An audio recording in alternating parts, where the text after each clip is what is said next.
আসসালামু আলাইকুম প্রিয় দর্শক, সামাজিক যোগাযোগ মাধ্যম ফেসবুকে নিউজ ফিডে এই মুহূর্তে লাইভ পোস্ট কমেন্টসে খুব আলোচিত সমালোচিত হচ্ছে যে অবশেষে নিষিদ্ধ হলো আওয়ামী লীগ।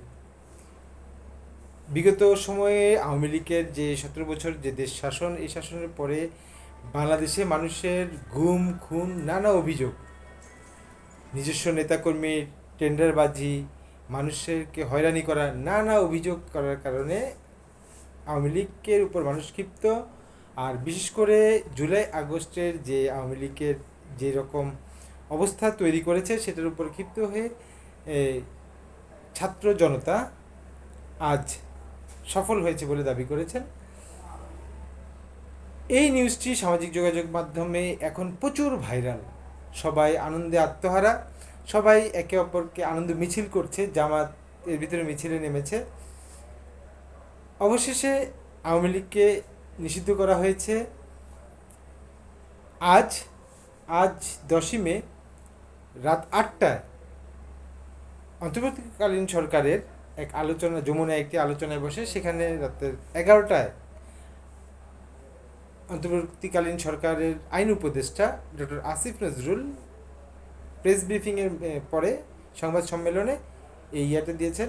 সেখানে উল্লেখ করা হয়েছে গত 17 বছর যেভাবে গুম খুন নানা অভিযোগ দেশকে যেভাবে পরিচালনা করেছে, এবং জুলাই আগস্টে যেই 1400 ছাত্র নিহত হয়েছে, তার প্রেক্ষিতে আওয়ামী লীগের বিচার কার্যক্রম যতদিন চলবে ততদিন পর্যন্ত আওয়ামী লীগ নিষিদ্ধ। বিচার শেষ হলে আওয়ামী লীগের পরবর্তী অবস্থান জানানো যাবে।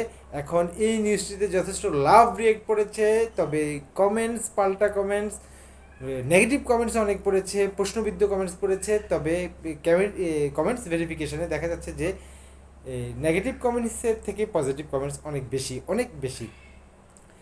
এর ভিতরে একটি কমেন্টস, পজিটিভ কমেন্টস আলহামদুলিল্লাহ, আলহামদুলিল্লাহ এটা শত শত হাজার হাজার বার পড়ছে। এর ভিতরে একটি নেগেটিভ কমেন্টস, এটা একটি যথেষ্ট বিশ্লেষণমূলক। সেটা হচ্ছে যে মিয়া মোহাম্মদ নামে একজন একটি কমেন্টস করেছে। সেটা হলো যে আমরা একটি অদ্ভুত অবস্থায় আছি। 45% ভোটে নির্বাচিত দল হচ্ছে বাংলাদেশ আওয়ামী লীগ, যারা মহান স্বাধীনতা যুদ্ধে যাদের ভূমিকা সবচাইতে বেশি। তারা হয়তোবা কিছু ভুল করতে পারে, কিন্তু 1% লোকের পক্ষে গোলাম আজমের আদর্শবাদীরা যেভাবে শাহবাগে অবস্থান নিয়েছে, এই শাহবাগে দেখেছি আমরা একসময় ইমরান এইচ সরকারের উপস্থিতি হয়ে সেই সময়ে যুদ্ধাপরাধীদের বিচার দেওয়া হয়েছে। কিন্তু এখন যে অবস্থায় এই 2 দিনের আন্দোলনে আওয়ামী লীগকে নিষিদ্ধ করা হলো, সেটা সত্যি এটার জন্য ক্ষমতার একটি অপপ্রয়োগ করেছে। এই বিষয়টি যে আওয়ামী লীগকে যে নিষিদ্ধ করেছে, উনি বলছে ক্ষমতার একটি অপপ্রয়োগ করেছে। এই রায়ের বিরুদ্ধে বাংলার জনগণ, সরি আমার এই কথাটির জন্য, যে সুদখোর ইউনূসের বিচার একদিন বাংলা মাটিতে করবে। অর্থাৎ উনি বাংলাদেশ আওয়ামী লীগের যথেষ্ট বড় ফ্রেন্ড, যাই বলি, তিনি একজন ভক্ত। তিনি তার এই এটা করেছে। এর ভিতরে নানা ট্রল হয়েছে, তার কমেন্টসের প্রেক্ষাপটে নানা ট্রল হয়েছে। আইটি নিউজ এই মুহূর্তে এটি আসলে সত্যি, আমরা দ্রব্যমূল্যের যেই দামে পড়েছি, সবাই অনেকে দ্রব্যমূল্যের অবস্থা ভালো বলছে, কিন্তু কিছুদিন ধরে সবজির বাজারে প্রচুর দাম বেড়েছে। এখানে এই ধরনের নিউজ হলে পাবলিক যথেষ্ট রিয়্যাক্ট করে, যথেষ্ট রং কমেন্টস করে। তারপরে একটি নিউজ যেটি এই মুহূর্তে সামাজিক যোগাযোগ মাধ্যমে যথেষ্ট আলোচিত এবং সমালোচিত হয়েছে, যে এক লাউ 3.5 টাকায় বিক্রি। রাজশাহী বাঘা উপজেলার আড়ানি হাটে থেকে 1 থেকে 1.5 কেজি ওজনের একটি লাউ বিক্রি হয় 3.5 টাকা কেজি, 3.5 টাকায়। আসলে একটু ভেবে দেখুন বিষয়টা, যে আমরা যে বর্তমানে যে দ্রব্যমূল্যের যে ঊর্ধ্বগতি, আমরা বাজার থেকে যেভাবে করি, দ্রব্য কিনে থাকি, তো একটি লাউ কৃষক মূলত 1 টাকা 50 পয়সা বিক্রি করছে।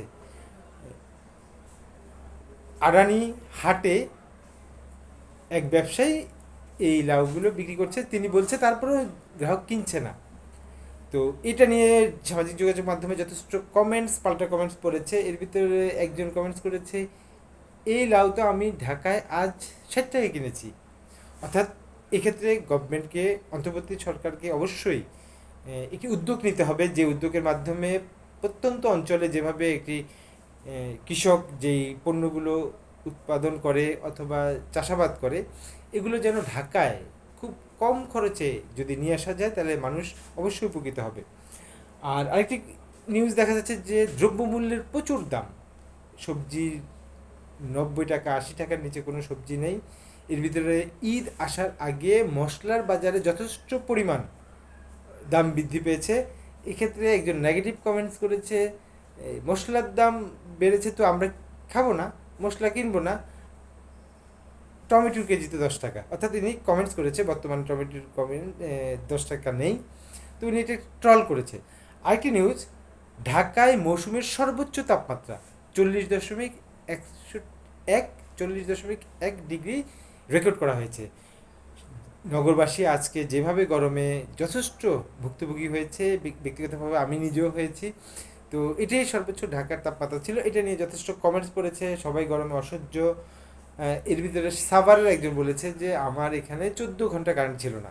এখন এটা হয়তো বা কোনো রকম যান্ত্রিক কোনো কারণে হয়তো বা তাদের সেখানে হইতে পারে, আমি আর কারো কমেন্টস এরকম দেখিনি। তো আপাতত এই ছিল আলোচনা, কমেন্টস, পাল্টা কমেন্টস। প্রিয় দর্শক, আমি এই ভিডিওগুলো আনকাট করে থাকি, এই জন্য আমার শব্দগত কিছু ভুল হয়। গতকাল একটি আলোচনায় আমি কয়েকজনের নাম ভুল বলেছি, সেটার জন্য আমি দুঃখিত। আসসালামু আলাইকুম।